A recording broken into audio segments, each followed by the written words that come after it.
I never believed in ghosts. I'm a real estate investor. I deal in square footage, property taxes, and ROI.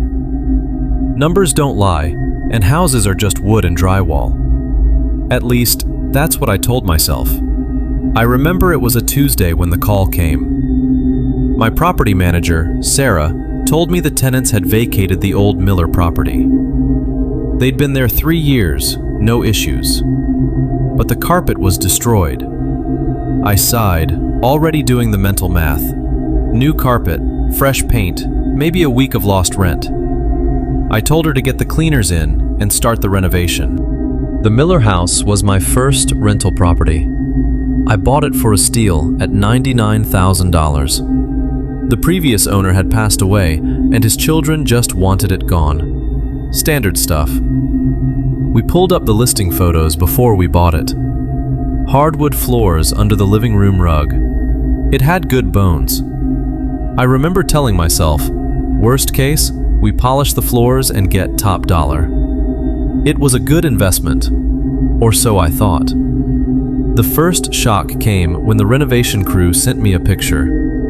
They had pulled up the carpet in the living room, and instead of the beautiful hardwood I was expecting, there was a patch of plywood, roughly 4 feet by 6 feet, hammered right into the subfloor. My heart sank. That's not a small repair. That's a massive, expensive issue. I decided to go see it myself. When I got to the house, the foreman, a guy named Mike who's been doing this for 20 years, pointed to the floor. "It's weird," he said. "They cut this big square out and replaced it with plywood. But look at the edges." He shone a flashlight on the floor where the plywood met the original oak. That's when I saw it. A dark stain. A dark, red-brown stain. It was in the shape of an arm and a hand. A perfect, permanent, human print on the hardwood floor. My blood went cold. I looked at Mike, and he just shook his head. "I've seen bloodstains before," he said. "But this is something else." I called my real estate agent immediately, the one who sold me the property. "Steve," I said, my voice shaking a little. "The Miller house, the previous owner, what happened to him?" There was a long pause. "It was an unattended death," Steve said. "He was a single guy, lived alone. His family found him after a few weeks, in the summer." The summer. That meant the heat, the humidity. It explained the stain. It explained why it was so deep in the wood. He melted into the floor. The image haunted me. Steve went on. "He had no AC. The heat, it accelerates decomposition. The cleanup crew must have cut out the main part of the floor, but they cut a corner and missed the arm and hand. They cut corners. They left a biohazard. And I had unknowingly bought a house that was a crime scene. The weird part was, I didn't find it disgusting. I found it fascinating. It was evidence. It was a piece of someone's life. Now, because of a lazy cleanup crew, it was part of my house. I told Mike to stop the work. I needed to see it with my own eyes. I got down on my knees and touched the print. The floor was cold. My wife Laura told me to sell it. "Just get rid of it," she'd say. "You can get a good price, even with the print.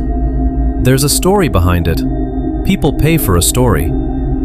She was probably right, but I couldn't. I started going to the house at night.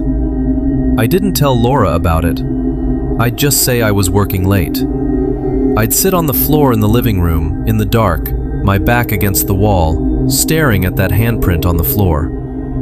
I started to imagine his life. What was his name? He was just listed in the paperwork as the previous owner. He was a nobody. He died alone, and they literally cut him out of his home and forgot about him. Then, things started to change. The house started to feel different. It got cold. At exactly 3:03 a.m., I'd hear a noise. It wasn't a loud noise, but a quiet, shuffling sound, like someone dragging a heavy blanket across the plywood, or like a body being moved. I started seeing things in my peripheral vision, shadows where there should be none. I'd turn around and nothing was there. One night, I was doing a walkthrough. I was in the living room and I heard the front door creak. It was a heavy door. It doesn't just move on its own. I walked out into the hallway, my heart pounding. The door was closed, but the floor mat had been moved, and there was a wet footprint, a bare footprint, leading from the door towards the living room. It was coming from the direction of the handprint.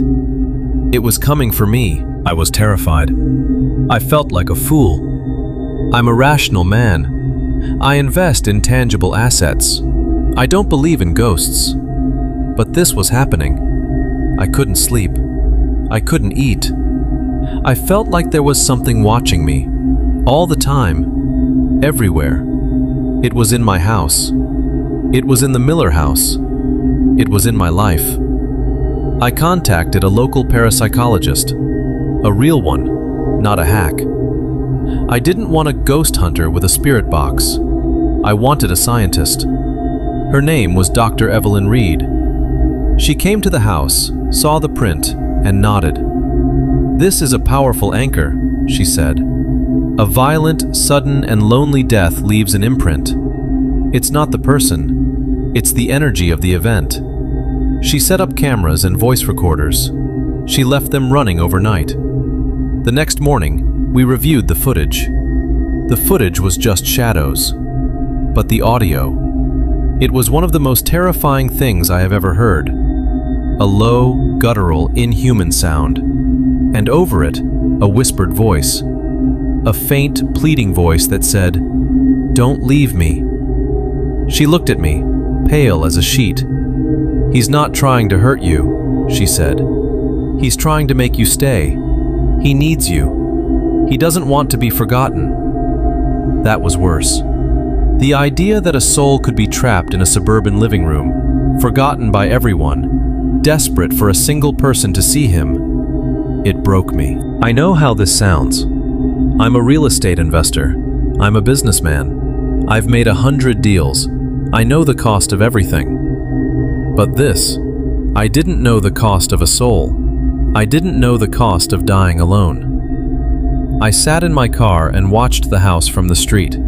The light was on in the living room, the light I had left on. A shadow crossed the window. It was too tall to be me. I didn't sell the house. I couldn't. I renovated it. I sanded the floors, patched the stain, and laid down new carpet, just like the last crew did. I tried to give him a clean slate. I put the house on the market. It didn't sell. It never sells. I still own the Miller house. I feel him there, waiting. He wants me to come back. He wants to show me something. He wants to tell me his story. The handprint is gone, but the feeling isn't. It's in the floorboards, in the walls, in the cold draft that blows through the living room on a summer night. That's where he is, and he is always waiting. Thank you for listening. If you've ever had a chilling experience with a property, or if you believe the past leaves its mark on a home, please leave a comment below. Don't forget to like and subscribe for more stories from the dark side of the American dream.